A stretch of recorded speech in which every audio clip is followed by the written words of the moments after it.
Shri Advaita Gadadhara Shiva Sadi Gaura Bhattavrinda.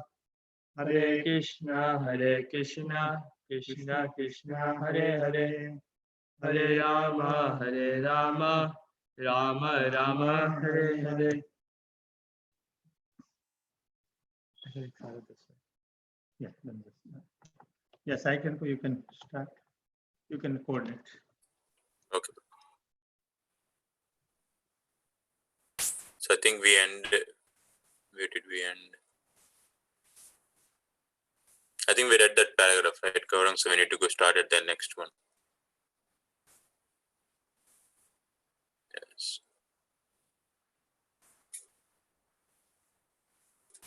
You want to go ahead, Gaurang?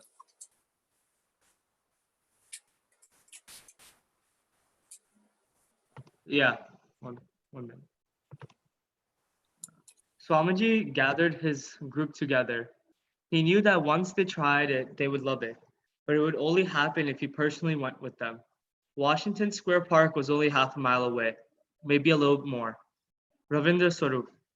He never made a secret of what he was doing. He used to say, I want everybody to know what we are doing. Then one day, D-Day came.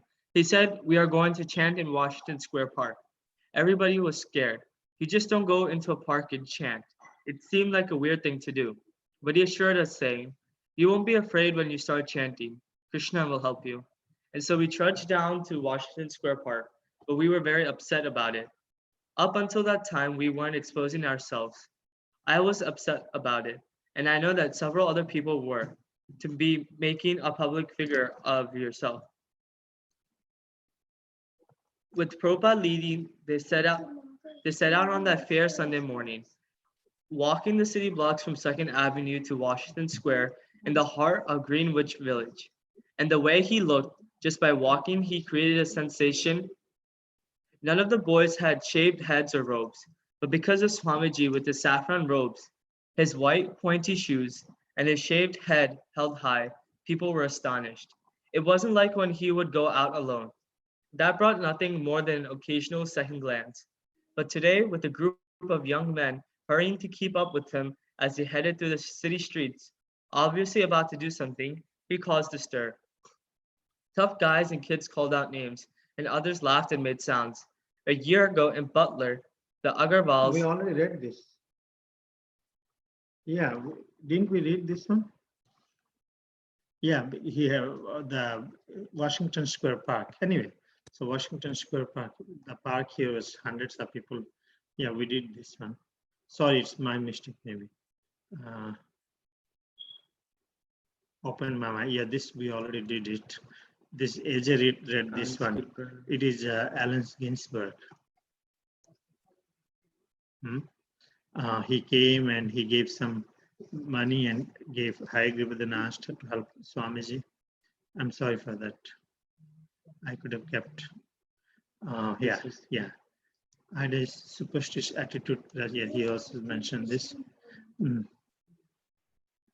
Yeah, this also we did. Here we are starting. So we remember he gave a check and also I think he gave a harmonium as well. So this one we are reading here. Can I read this thing? But you can, after me, you can read.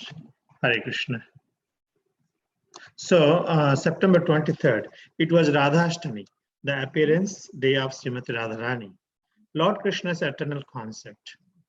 Prabhupada held his second initiation. Keith became Ketanananda. I was wondering who is that person is going to be. This Ketanananda Swami, who I was wondering who is going to be Keith. Keith becomes Ketanananda. Yeah, I know. So second, because Keith was in the hospital first time in the hospital, right? Keith became Ketanananda. Stu became Satswarup. Wow. Bruce became Brahmananda, and Chuck became Achyutananda. It was another festive day with a fire sacrifice in Prabhupada's front room and a big feast. Prabhupada lived amid the drug culture in a neighborhood where the young people were almost desperately attempting to alter their consciousness, whether by drugs or by some other means.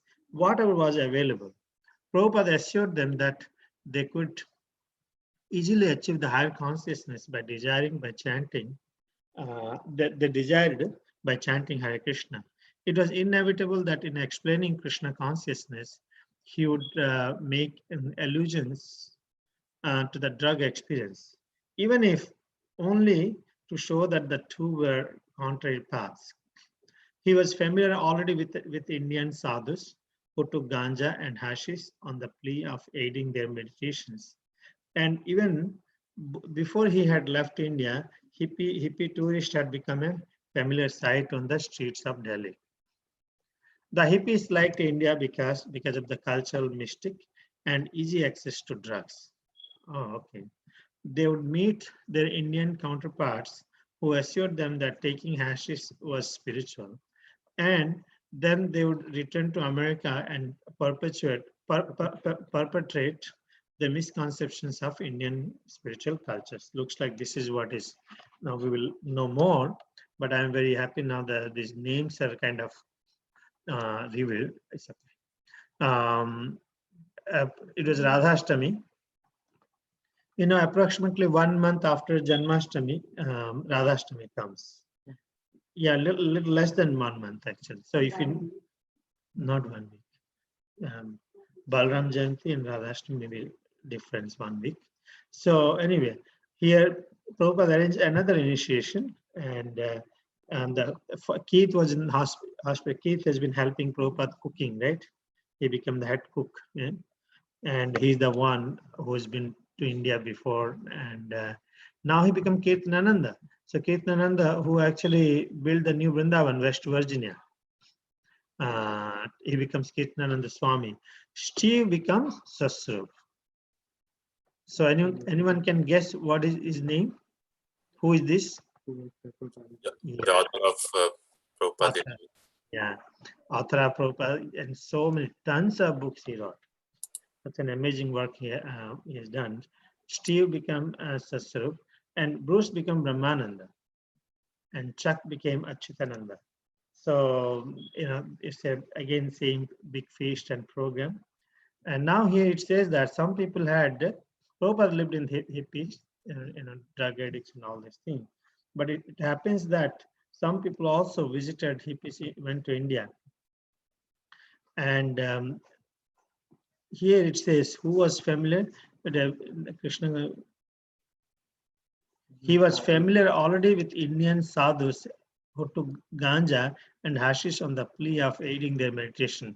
I don't know who is referring to he. Prabhupada? Prabhupada, yeah, talking about when he was young. Okay, so good.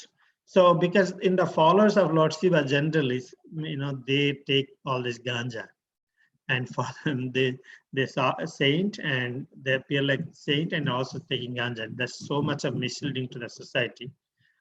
So now these hippies, they like India because they have easy access to drugs. I don't know when you say drugs, what is the drugs means? Marijuana, right? Marijuana is referring to marijuana as a drug. Is marijuana as a drug, AJ? I'm sorry, I'm asking you. What are you trying to say? Yeah. Marijuana. Yeah, it is. Yeah, weed. Yep. It is a drug. I have seen only in TVs, the drug looks white. Ah, that's Coke. Yeah. That's a different one? Yeah, Coke is the white powder. Ganja is weed, marijuana. And what is drugs? Drugs, They call it. all of them.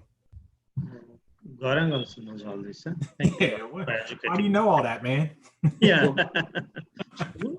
They bring it? No, we learn about it in school. Oh, you learn about it. I Okay. don't know. I'll take a close look at his eyes. I'm sorry, I have to. Anyway, these people would take. Did I read it? It was the way of life. Yeah, Gaurang can read. It was the way of life. The local head shops carried a full line of paraphernalia: marijuana, LSD, peyote, cocaine, and hard drugs like heroin and barbiturates were easily purchased on the streets and in the park. Underground newspapers reported important news on the drug scene, featured a cartoon character named Captain High, and ran crossword puzzles that only a seasoned head could answer. Prabhupada had to teach that Krishna consciousness was beyond the revered LSD trip. Do you think that taking LSD can produce ecstasy and higher consciousness? He wants to ask his storefront audience. Then just imagine a room full of LSD. Krishna consciousness is like that. People would regularly come in and ask Swamiji's disciples, do you get high from this? And the devotees would answer, oh yes, you can get high just by chanting. Why don't you try it? Greg Sharf, Brahmananda's brother, hadn't tried LSD, but he wanted a higher consciousness, so he decided to try the chanting. Greg, I was 18. Everyone at the storefront had taken LSD, and I thought maybe I should too, because I wanted to feel like part of the crowd. So I asked Umapati, hey Umapati, do you think I should try LSD? Because I don't know what you guys are talking about. He said no. So that Swamiji said you didn't need LSD. I never did take it, so I guess it was okay. So Prabhupada explained how there is a way of life because all the shops were carrying all these different type of drugs and it was easy access, so many people were trying it. And at that time, taking LSD was like the fashion or the thing to try to get high. And Prabhupada had to teach that Krishna consciousness was much more revered and way beyond LSD, and that was his main purpose of changing his disciples. And whenever people would come, they would ask the disciples, asking, do you get high from this? And the devotees would always answer, yes, you can just get high just from chanting. And then Brahmananda's brother, Greg, he hadn't tried LSD, but because he saw everyone else trying it, he wanted to try it. But also he wanted to try that chanting. So Greg went to the storefront and he asked Umapati that should he try LSD? But Umapati said no. There's no need because Swamiji said you didn't need LSD. So yeah, so he said he never took it.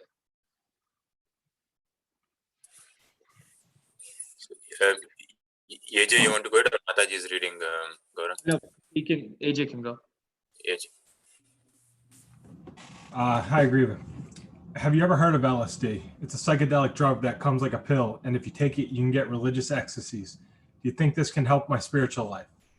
Prabhupada said, you don't need to take anything for your spiritual life. Your spiritual life is already here. Had anyone else said such a thing, Hayagriva would never have agreed with him. But because Swamiji seemed so absolutely positive, therefore there was no question of not agreeing. Saparupa. I knew Swamiji was in a state of exalted consciousness, and I was hoping that somehow he could teach the process to me. In the privacy of his room, I asked him, is there spiritual advancement that you can make from which you won't fall back? By his answer, yes. I was convinced that my own attempts to be spiritual on LSD, only to fall down later, could be replaced by a total spiritual life such as Swamiji had. I could see he was convinced, and then I was convinced. Greg, LSD was like a spiritual drug of the times, and Swamiji was the only one who dared to speak out against it, saying it was nonsense. I think that it was the first battle he had to conquer in trying to promote his movement on the Lower East Side. Even those who came regularly to the storefront thought that LSD was good. Probably the most famous experiments with LSD in those days were by Timothy Leary and Richard Alpert, Harvard psychology instructors who studied the effects of the drug, published their findings in professional journals, and advocated the use of LSD for self-realization and fulfillment. After being fired from Harvard, Timothy Leary went on to become a national priest of LSD and sometime ran an LSD commune in Millbrook, New York. So again, it's these guys, who LSD was the chic thing to do at the time. It was the fashionable thing. And these guys were going to Prabhupada and saying, hey, should I do this? Or how can I advance spiritually without it, or is there a way to do it without it? And Prabhupada always tells them, yes, there's no reason, and there's no reason to do it. And he was one of the first people at that time, or one of the only people at that time who would talk to this crowd and tell them, hey, it's not a good thing, like don't do it. Because you have all these hippies and everybody's doing it, and then you have Prabhupada who comes in and says, kind of going against the flow on that front. So and then it gets into Tim Leary and Richard Alpert and the kind of their background, and Timothy Leary was a big figure of the time and a big proponent of LSD in New York and in America in general. Okay, I'll go ahead. When the members of the Millbrook commune heard about the Swami on the Lower East Side, who led his followers in a chant that got you high, they began visiting the storefront. One night, a group of about 10 hippies from Millbrook came to Swamiji's kirtan. They all chanted not so much in worship of Krishna as to see what kind of high the chanting could produce. And after the lecture, a Millbrook leader asked about drugs. Prabhupada replied that drugs were not necessary for spiritual life, that they could not produce spiritual consciousness, and that all drug-induced religious visions were simply hallucinations. To realize God was not so easy or cheap that one could do it just by taking a pill or smoking. Chanting Hare Krishna, he explained, was a purifying process to uncover one's pure consciousness. Taking drugs would increase the covering and bar one from self-realization. But have you ever taken LSD? The question now became a challenge. No, Prabhupada replied. I have never taken any of these things, not even cigarettes or tea. If you haven't taken it, then how can you say what it is? The Millbrookers looked around, smiling. 2 or 3 even burst out with laughter, and they snapped their fingers, thinking the Swami had been checkmated. I have not taken, Prabhupada replied regally from his dais. But my disciples have taken all these things, marijuana, LSD, many times, and they have given them up. They have given them all up. You can hear from them. Hayagriva, you can speak. And Hayagriva sat up a little and spoke out in his stentorian best. Well, no matter how high you go on LSD, you eventually reach a peak, and then you have to come back down. Just like traveling into outer space in a rocket ship. He gave one of Swamiji's familiar examples. Your spacecraft can travel very far away from the Earth for thousands of miles day after day, but it cannot simply go on traveling and traveling. Eventually, it must land. On LSD, we experience going up, but we always have to come down again. That is not spiritual consciousness. When you actually attain spiritual or Krishna consciousness, you stay high. Because you go to Krishna, you don't have to come down. You can stay high forever. So here we read about some members of the Millbrook community, which was an LSD group started by Timothy Leary. And they came, once they heard about the chanting and you get high on chanting, they came to the storefront. And they also participated in Prabhupada's kirtan, not so much in worship of Krishna, but to see if they can get any high by chanting. And after that, they had a discussion with Prabhupada, where they asked Prabhupada, challenged Prabhupada if he has taken LSD. Prabhupada denied that. And they were challenging him, if you haven't taken it, how can you explain what it is? Then Prabhupada tells them that he has not taken, but his disciples who have taken all these things and gave all of them up for Krishna consciousness. And he asks Hayagriva to speak. And Hayagriva gives an example that which Prabhupada often gave, that when you are high on LSD, it is like going on a spacecraft. When you go on a spacecraft, you can travel very long distance, but after some time it has to land. It cannot simply go on traveling. And similarly with LSD, whatever experience they were having of getting high, they will have to come back down. But in spiritual consciousness or Krishna consciousness, you stay high because you think of Krishna. You stay high forever, and that is the higher taste which Prabhupada was giving to these young kids. Nipa Mataji, you want to go ahead? Hare Krishna, yes. Go ahead, Mataji. Just Prabhupada was sitting.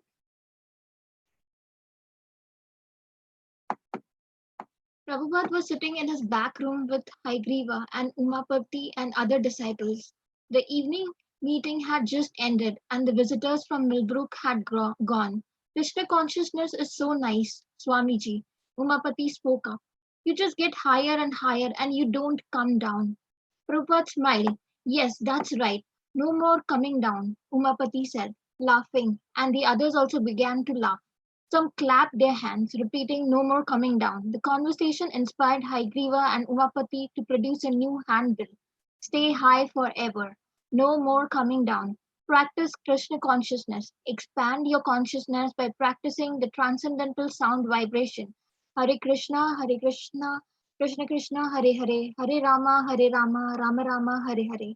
The leaflet went on to extol Krishna consciousness over any other high. It included phrases like end all bring downs and turn on.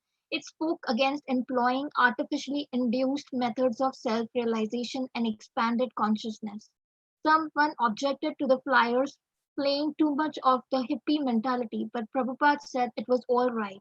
Greg, when these drug people on the Lower East Side came and talked to Swamiji, he was so patient with them. He was speaking on a philosophy which they had never heard before. When someone takes LSD, they are really into themselves and they don't hear properly when someone talks to them. So Swamiji would make particular points and they wouldn't understand him. So he would have to make the same point again. He was very patient with these people, but he would not give in to their claim that LSD was a bona fide spiritual aid to self realization. So here it says Prabhupada was sitting with Haigriva and Umapati and other disciples, and they were visitors from Millbrook. One evening had gone in the evening meeting, and Umapati said, Krishna consciousness is so high, takes you higher and higher, does not let you come down. And Prabhupada replied, yes, no coming down. And some clapped their hands also. The conversation inspired to the new bill which said, stay high forever, no more coming down. And the practice Krishna consciousness and expand your consciousness, transcendental sound vibration of the Maha Mantra. The leaflet also went on to extol Krishna consciousness of staying high forever, to end bringing down, and I spoke against the employing artificially induced methods of consciousness and self-realization. But someone objected to the flyers playing too much hippie mentality, but Prabhupada was okay with that. And Greg said when there were some people on drugs on the Lower East Side, when they came and talked to Swamiji, he was very patient to them, and he would listen to them. And when someone who takes LSD like drugs, they are too much into themselves. So Prabhupada had to repeat point he's making again and again for them to get the point. So he was very patient with these people, and he would claim that LSD was not a bona fide spiritual aid to self-realization. Thank you, Mataji. Prashant Mataji, you can go ahead. October 1966. Tompkins Square Park was the park on the Lower East Side. On the south, it was bordered by 7th Street with its 4- and 5-story brownstone tenements. On the north side was 10th, with more brownstones, but in better condition, and the very old small building that housed the Tompkins Square branch of the New York Public Library. On the Avenue B, the park's east border, stood St. Bridget's Church, built in 1848, when the neighborhood had been entirely Irish. The church, school, rectory still occupied much of the block, and the west border of the park, Avenue A, was lined with tiny old candy stores selling newspapers, magazines, cigarettes, and egg cream sodas at the counter. There were also a few bars, several grocery stores, and a couple of Slavic restaurants specializing in inexpensive vegetable broths, which brought Ukrainians and hippies side by side for bodily nourishment. The park's 10 acres held many tall trees, but at least half the park was paved. A network of 5-foot high heavy wrought iron fences weaved through the park, lining the walkways and protecting the grass. The fences and the many walkways and entrances to the park gave it the effect of a maze.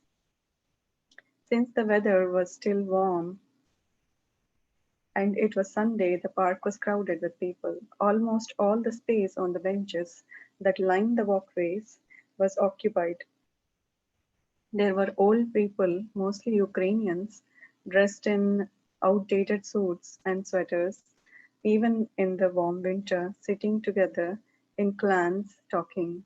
There were many children in the park also, mostly Puerto Ricans and blacks, but also fair-haired, hard-faced slum kids racing around on bikes and playing with balls and frisbees. The basketball and handball courts were mostly taken by the teenagers, and as always, there were plenty of loose running dogs.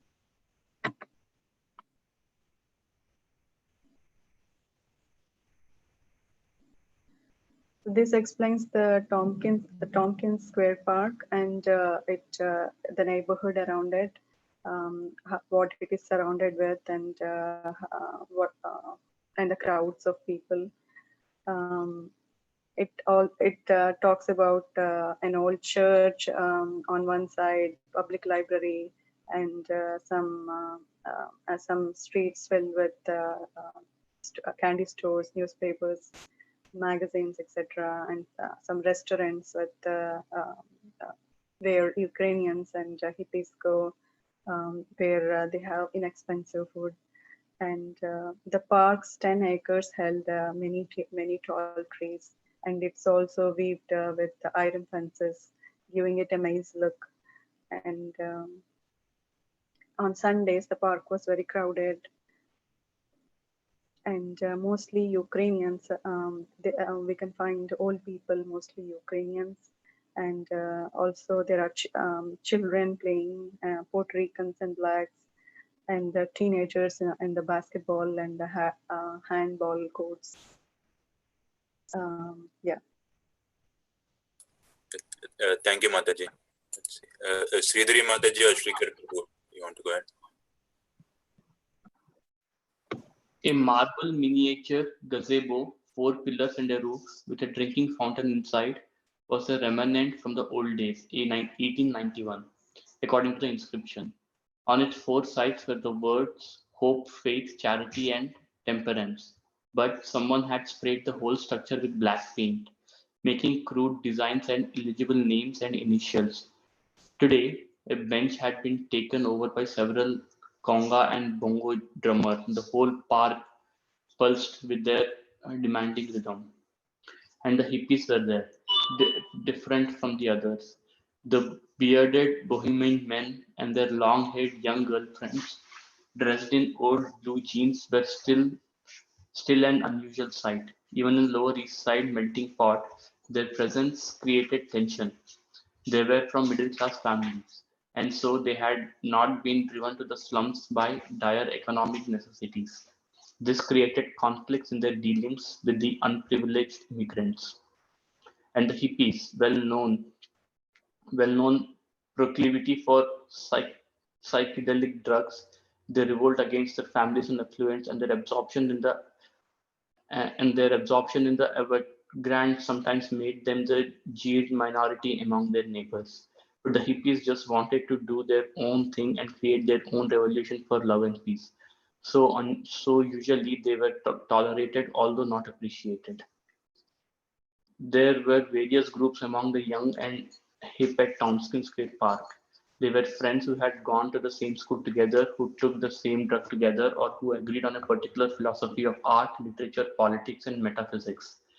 They were lovers. They were groups hanging out together for reasons undecipherable, except for the common purpose of doing their own thing. And there were others who lived like hermits. A loner would sit on the park bench, analyzing the effects of cocaine, looking up at the straggly, rustling green leaves of the tree and the blue sky above the tenements, and then down to the garbage at his feet. As he helplessly followed his mind from fear to illumination, to disgust to hallucination, on and on, until after a few hours the drug began to wear off and he was again a common stranger. Sometimes they would sit up all night, spaced out in the park, until at last, in the light of morning, they would stretch out on beaches to sleep.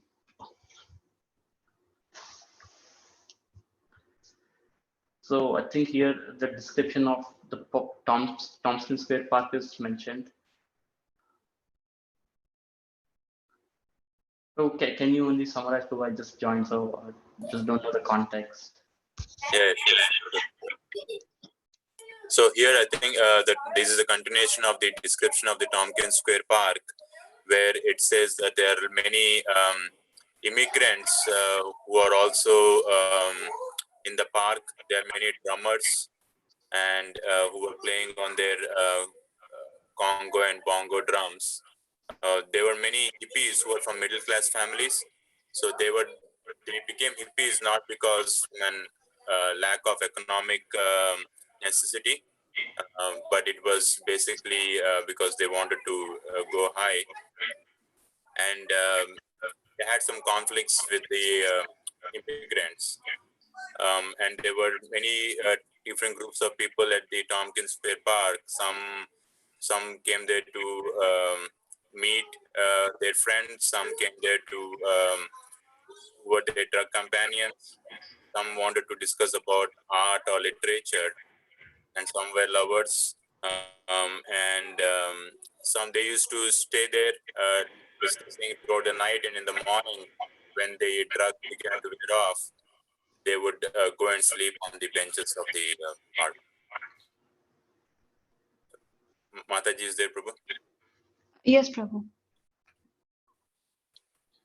Go ahead, Mataji. Hippies especially took to the park on Sundays. They at least passed through the park on their way to St. Mark's Place, Greenwich Village, or the Lexington Avenue subway at Astor Place, or the IND subway at Houston and 2nd, or to catch up an uptown bus on 1st Avenue, a downtown bus on 2nd, or a crosstown on 9th. Or they went to the park just to get out of their apartments and sit together in the open air, to get high again, to talk, or to walk through the park's maze of pathways. But whatever the hippies' diverse interests and drives, the Lower East Side was an essential part of the mystic. It was not just a dry, dirty slum, it was the best place in the world to conduct the experiment in consciousness. For all its filth and threat of violence and the confined life of its brownstone tenements, the Lower East Side was still the forefront of the revolution and mind expansion. Unless you were living there and taking psychedelics or marijuana, or at least intellectually pursuing the quest for free personal religion, you weren't enlightened and you weren't taking part in the most progressive evolution of human consciousness. And it was this searching, a quest beyond the humdrum existence of the ordinary materialistic sorry, straight American, that brought unity to the otherwise eclectic gathering of hippies on the Lower East Side. Into this chaotic pagan, Swamiji entered with his followers and sat down to hold a kirtana. 3 or 4 devotees who arrived ahead of him selected an open area of the park, put out the oriental carpet Robert Nelson had donated, sat down on it, and began playing kartalas and chanting Hare Krishna. Immediately, some boys rode up on their bicycles, braked just short of the carpet, and stood astride their bikes, curiously and irrelevantly staring. Other passers-by gathered to listen.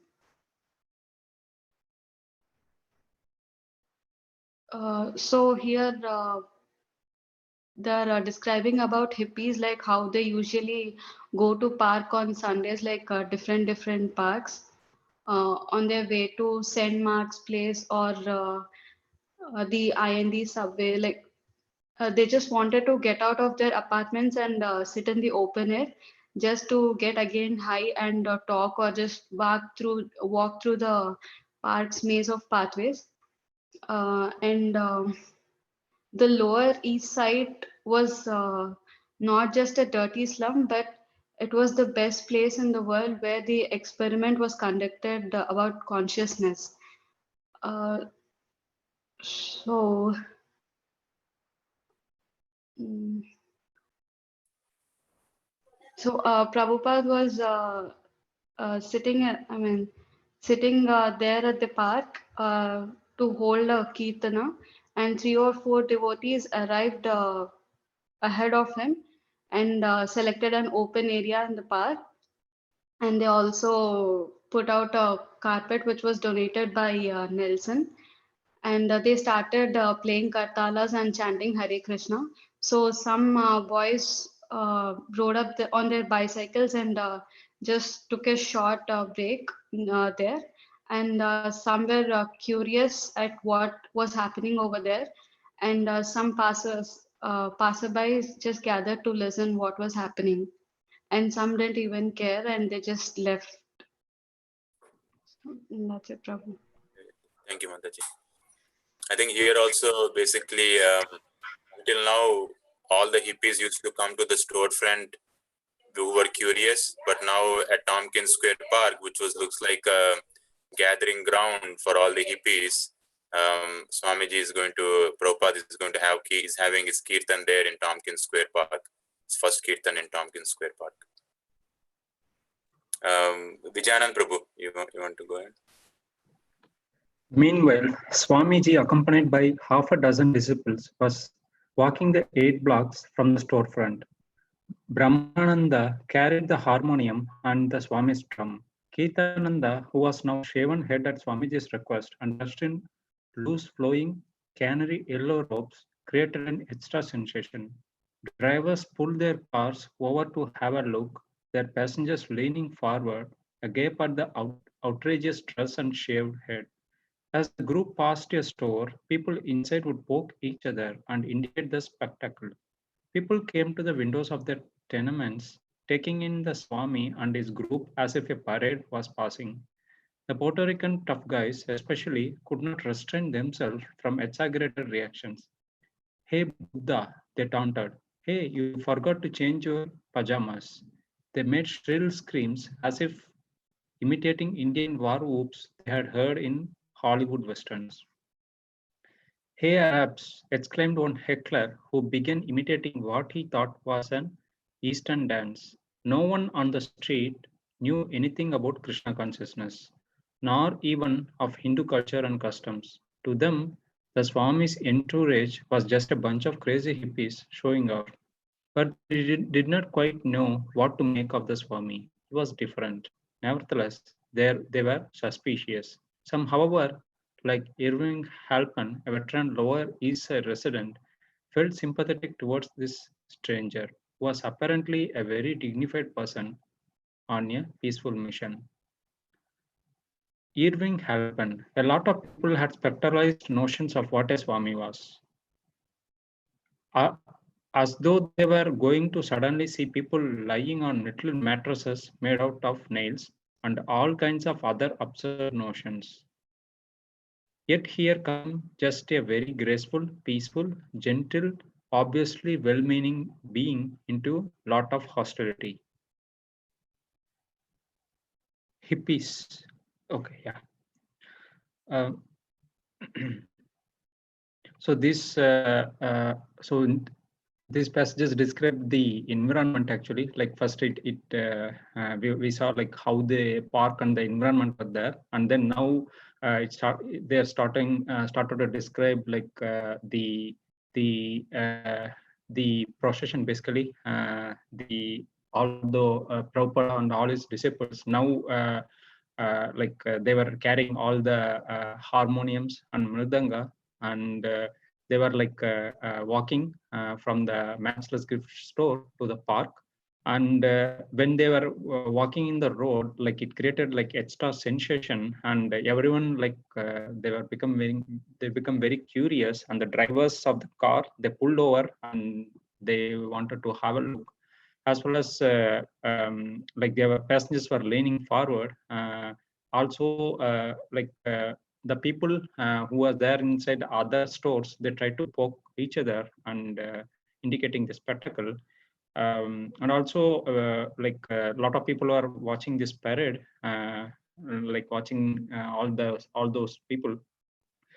and there are like some Puerto Rican tough guys who are like who cannot restrain themselves from the reactions, and they are started like giving some comments like "Hey Buddha," as well as they started making like some funny comments saying that you forgot to change your pajamas, all those things, imitating as shown in the Hollywood westerns. And like there was like a lot of people like over there who got like astonished on seeing all these people with shaven head and the pajamas, but no one know anything about Krishna consciousness or of the Hindu culture over there. So for them, like they saw Swamiji had like a bunch of crazy hippies showing up, and they don't know like what he was doing and how he was different actually. And there was one person who's living there, Irvin Halpan, and he felt that he's sympathetic towards a stranger. Like he thought that he's a dignified person on a peaceful mission. And he also felt like when Swami was there, like, there was like a lot of spectacular notions, and like people were like going to see like as if they're laying on the little mattress made of nails, and they made like a lot of absurd notions. So they were bringing like a lot of hostility with seeing all those marching as well as the walking and their dress and their appearance. Thank you, Prabhu. It's Swatima that you cannot read, right? Saw your message. So Gaurang, you can start. Hippies. What are they? Communists? While the young taunted, the middle-aged and elderly shook their heads or stared, cold and uncomprehending. The way to the park was spotted with blasphemies, ribald jokes, and tension, but no violence. After the successful kirtan in Washington Square Park, Prabhupada had regularly been sending out parades of 3 or 4 devotees chanting and playing hand cymbals through the streets and sidewalks of the Lower East Side. On one occasion, they had been bombarded with water balloons and eggs, and they were sometimes faced with bullies looking for a fight, but they were never attacked, just stared at, laughed, or shouted after. Today, the ethnic neighbors just assumed that Prabhupada and his followers had come onto the streets dressed in outlandish costumes as a joke. This would turn everything topsy-turvy and cause stares and howls. They felt that their responses were only natural for any normal, respectful American slum dweller. So it was quite an adventure before the group even reached the park. Swamiji, however, remained unaffected. What are they saying? He asked once or twice, and Brahmananda explained. Prabhupada had a way of holding his head high, his chin up, and he walked forward. It made him look aristocratic and determined. His vision was spiritual. He saw everyone as a spiritual soul and Krishna as the controller of everything. And aside from that, even from a worldly point of view, he was unafraid of the city's pandemonium. After all, he was an experienced Calcutta man. The kirtan had been going on for about 10 minutes when Swamiji arrived, stepping out of his white rubber slippers just as if he were home in the temple. He sat down on the rug with his followers, who had now stopped their singing and were watching him. He wore a pink sweater and around his shoulders a khadi wrapper. He smiled. Looking at his group, he indicated the rhythm by counting 1, 2, 3. Then he began clapping his hands heavily as he continued counting 1, 2, 3. The kartals followed, at first with the wrong beats, but he kept the rhythm by clapping his hands and they got it. Clapping hands, clashing cymbals, artlessly to a slow, steady beat. So the people at the audience or the people walking there, no one understand what they had come to do. And as a normal person, they start at that time, as they called themselves, they started making fun of them and started taunting them. But they would never get Prabhupada or his group would never get attacked, except maybe once they were bombarded with water balloons. But other than that, they would just be made fun of. So and Prabhupada, after their successful kirtan in Washington Square Park, Prabhupada had started sending out 3 or 4 devotees to chant. And so this was just another day at the park. And then Prabhupada, and this was all kind of normal for him because he was from Calcutta, which was a busy city. and with the same type of pandemonium. And when he arrived at the kirtan, it was going about for 10 minutes, and they all stopped and followed what Prabhupada was doing. And he sat down and he started indicating the rhythm by clapping his hands, by going 1, 2, 3. At first, they started with wrong beats, but as he kept on going, they got it and they slowly started to chant. Yajay Prabhu, you want to go ahead? Okay. He began singing prayers that no one else knew. Vandeyam Shri Guru Shri Yuttapada Kamalam Shri Gurun Vaishnavam Shah. His voice was sweet like the harmonium, not like mine, clearly. But his voice was sweet like the harmonium, rich in the nuances of Bengali melody. Sitting on the rug under a large oak tree, he sang the mysterious Sanskrit prayers. None of his followers knew any mantra but Hare Krishna, but they knew Swamiji, and they kept the rhythm, listening closely to him while the trucks rumbled on the streets and the conga drums pulsed in the distance. As he sang Sri Rupam Sagrajatam, the dogs came by, kids stared, a few mockers pointed fingers. Hey, who was that priest, man?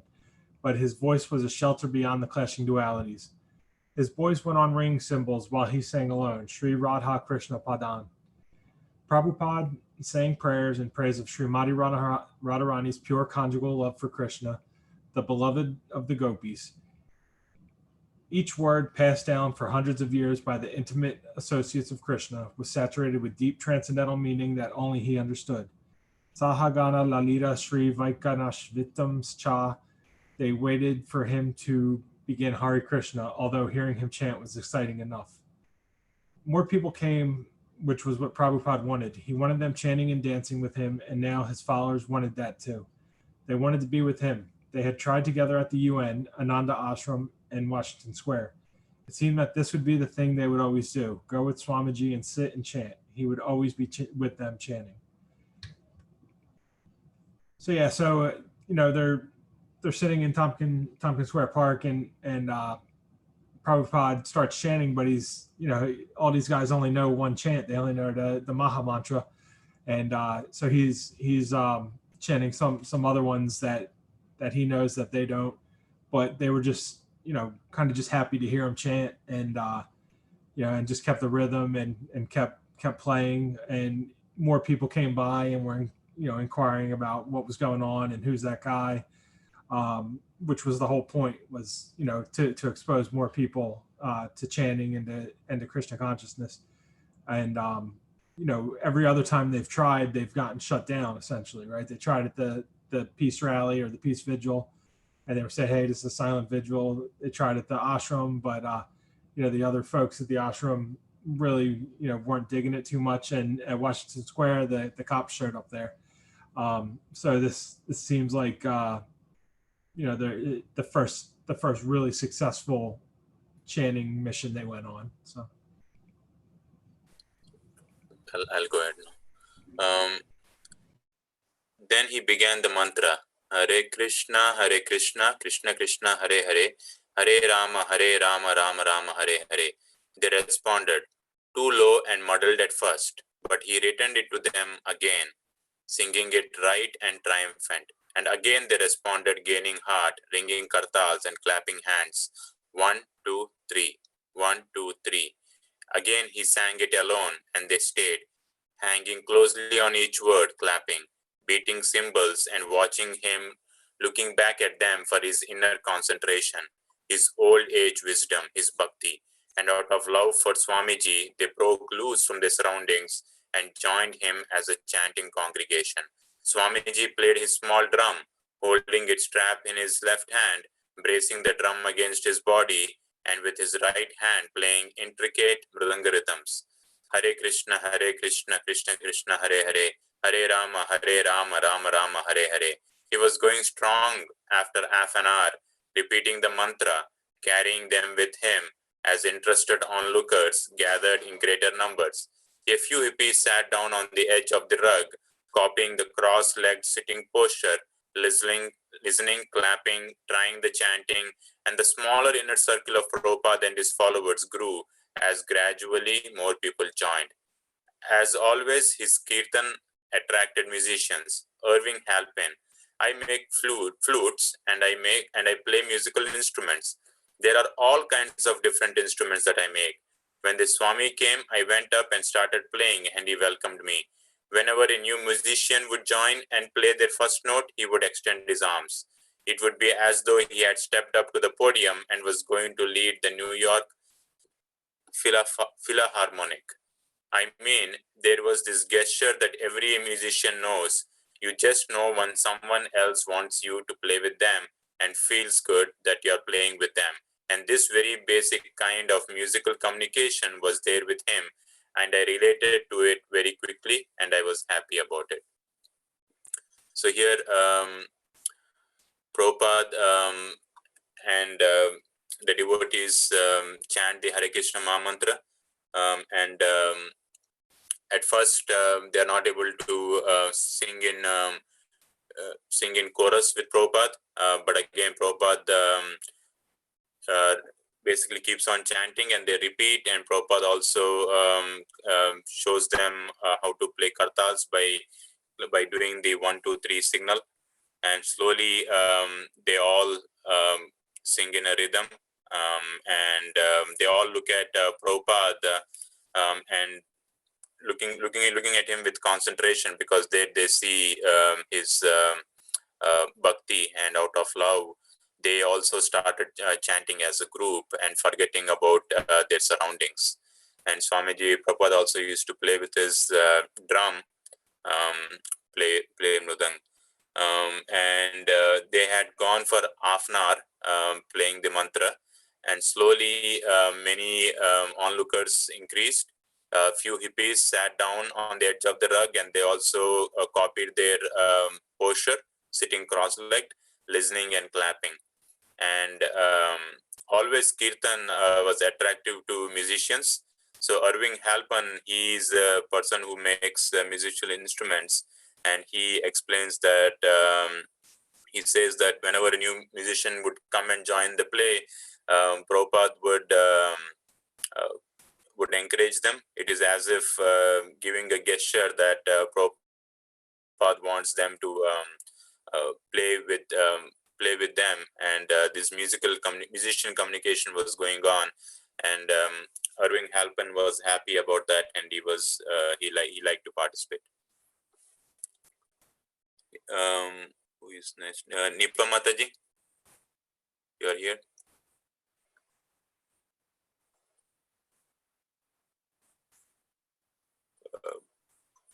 If not, Prashanti Mataji, you can go ahead.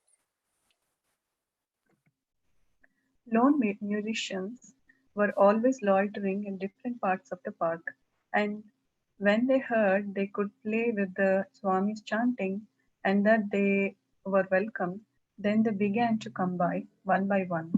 The saxophone player came just because there was such a strong rhythm section to play with. Others, like Irving Halpern, saw it as something spiritual with good vibrations. As the musicians joined, more passerbys were drawn into the Kirtana. Prabhupada had been singing both lead and chorus, and many who had joined now sang the lead part also. So that was the constant chorus of chanting. During the afternoon, the crowd grew to more than 100, with a dozen musicians trying with their conga and bongo drums, bamboo flutes, metal flutes, mouth organs, wood and metal clackers, tambourines, and guitars to stay with the Swami. Irving Halpern. The park resounded. The musicians were very careful in listening to the mantras. When the Swami sang Hare Krishna, Krishna Krishna, Hare Hare, Hare Rama, Rama Rama, Hare Hare, there were sometimes a Krishna, a tripling of what had been a double syllable. It would be usually on the first stanza, and the musicians really picked up on it. The Swami would pronounce it in a particular way, and the musicians were really meticulous and listened very carefully to the way the Swami would sing. And he began to notice that there were different melodies for the same brief sentence, and we got to count on that one regularity, like one would count on the conductor of an orchestra or a lead singer of a madrigal. It was really pleasant, and people would dig one another in their ribs. They would say, "Hey, see," he would catch and repeat a particular subtle pronunciation of a Sanskrit phrase that the audience, in their enthusiasm, while they would be dancing or playing, had perhaps missed. Or the Swami would add an extra beat, but it meant something in a way in which the drummer, who at that time was the Swami, the main drummer, would hit the drums. So this explains the mood and of the chanting in the Tompkins Square Park. Musicians were really attracted by the chanting, and the park usually is filled with musicians at different parts, and they all came by as they came to know that they were welcome, and the chanting is going on and they can play over there.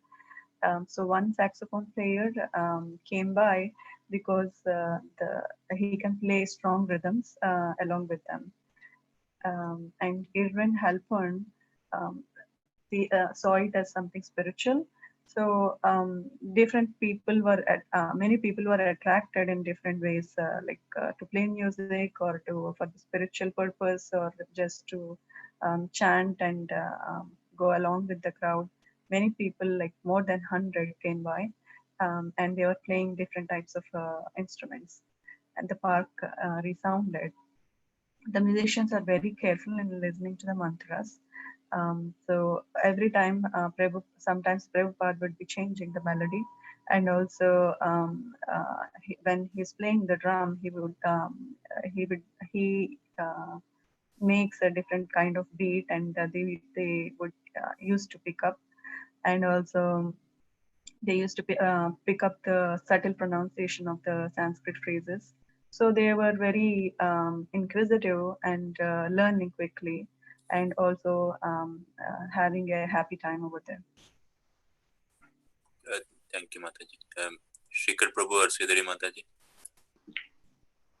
I have talked to a couple of musicians about it, and we agreed that in his head, this Swami must have had hundreds and hundreds of melodies that had been brought back from the real learning from the other side of the world. So many people came there just to tune into the musical gift, the transmission of the drama. Hey, they would say, listen to this holy monk. People were really sure there were going to be unusual feats, grandstanding, flashy levitation, and whatever people expected was going to happen. But when the simplicity of what the Swami was really saying, when you began to sense it, whether you were motivated to actually make a lifetime commitment and go this way of the life, or whether you merely wanted to appreciate it, place it in a place and give certain due respect to it, it turned you around. And that was interesting too, the different ways in which people regarded the Kirtan. Some people thought it was a prelude. Some people thought it was a main event. Some people liked the music, some people liked the poetic sound of it. Then Allen Ginsberg and Peter Orlowski arrived, along with some of their friends. Allen surveyed the scene and found a seat among the chanters.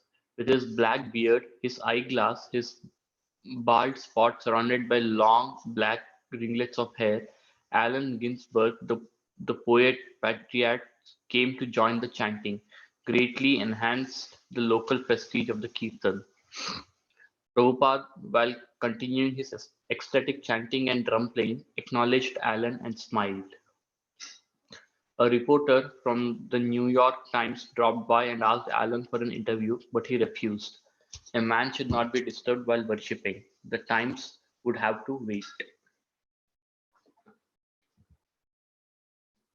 So here we see that Arvind, he feels that, and then he spoke to a few other musicians, and they all felt that Srila Prabhupada had different tunes in his own mind, and then he brought everything from his learning from East, from India. So then people just came there, and then they would say, "Oh, listen to this holy monk," and then they would enjoy Srila Prabhupada's Kirtan.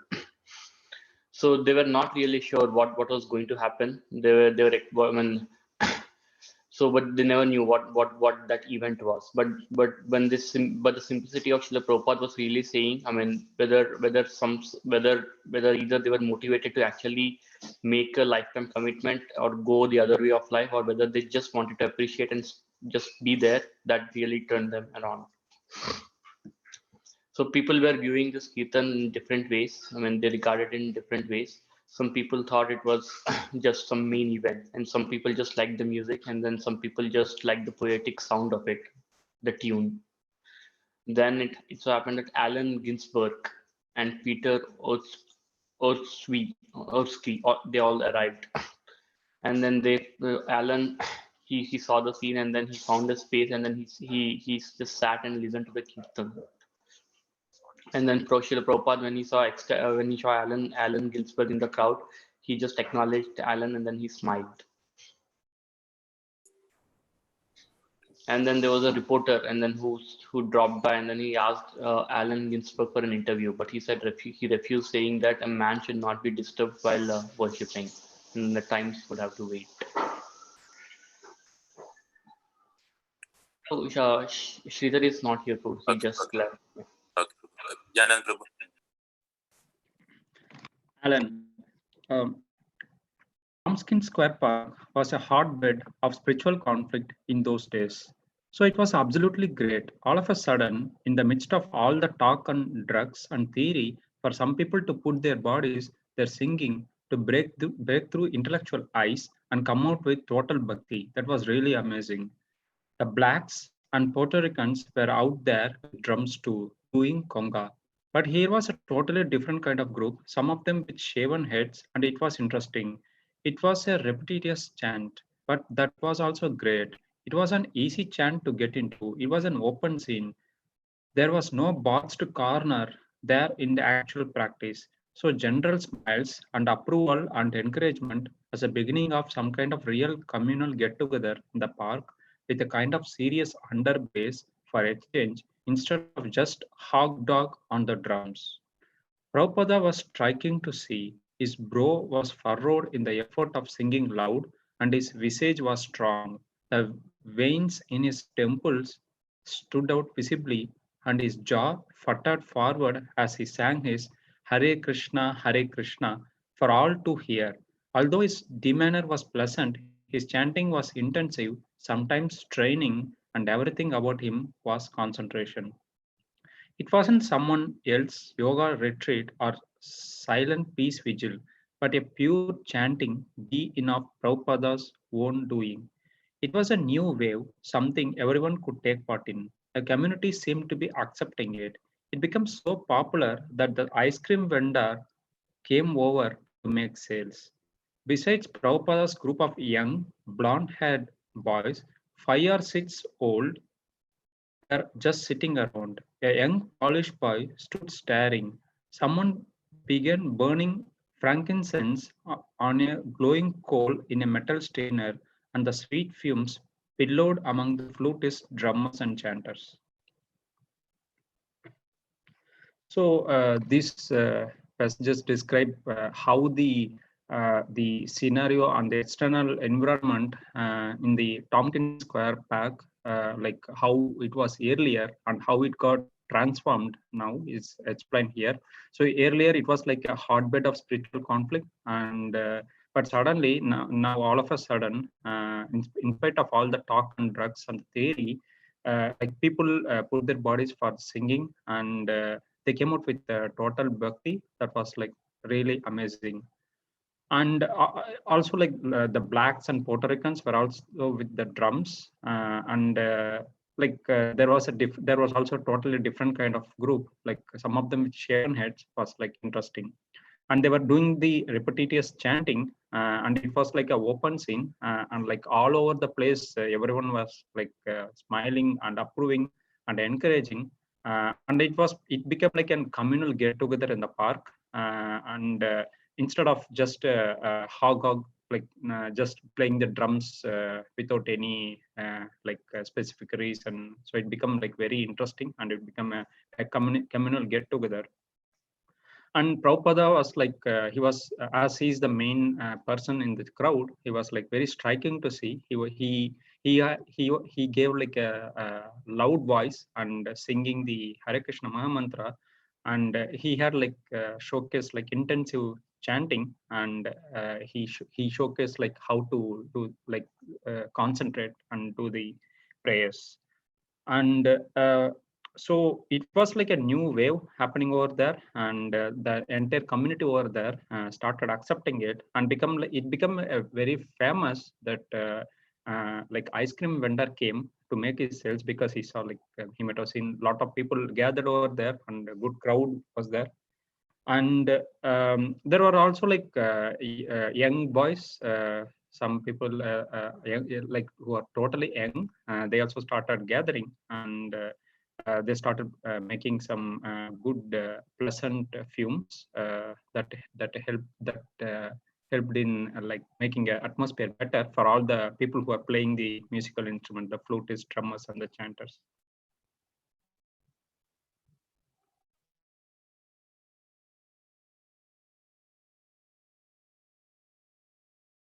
Sorry, I was on mute. AJ, you want to read the last?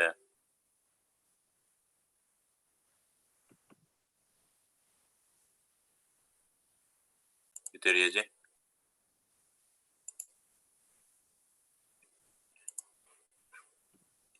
You want to read, AJ, or you can go ahead? I think you're on mute. Sorry again.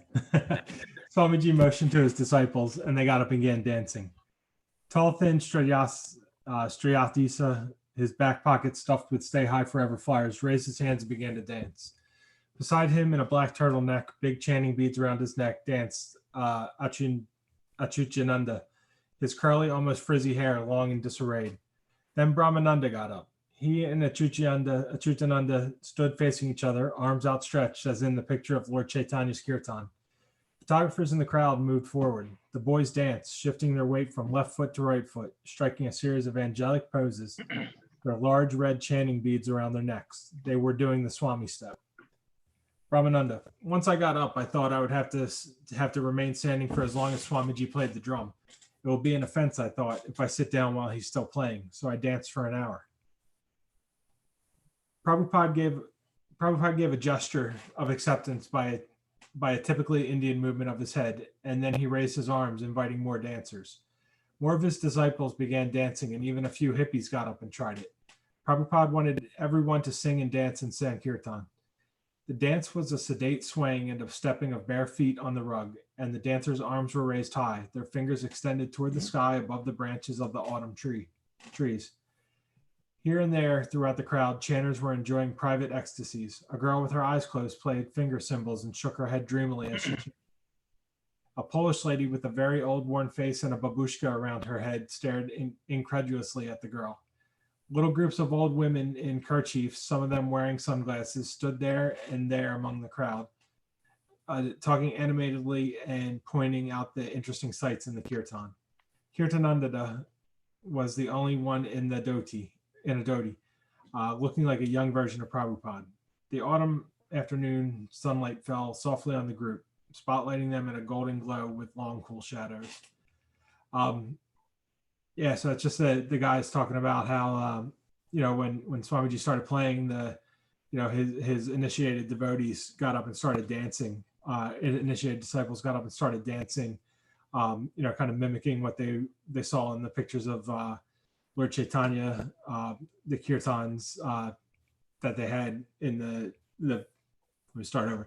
The pictures of Chaitanya's kirtans that they had in the storefront. And just saying, Brahmananda says, he's like, hey, I thought, it sounds like he was afraid to sit down. He thought he would offend Prabhupada if he stopped dancing. So he just kept dancing for the whole hour. And more folks started joining in, not only the disciples, but other people in the crowd. And then there were some of the older locals that were kind of around looking and, kind of just taking it all in, not really sure what to think, it seems. So yeah, it sounds like they had a nice little afternoon. Thank you very much, Prabhu. So I think it's 8:43 So I think we can end it for today. Thank you very much for joining. I think Christian Kirtan Prabhu had a conflict. So I think we'll all will join tomorrow again. Thank you very much. Hare Krishna. Hare Krishna. Thank you and have a good night. Good night.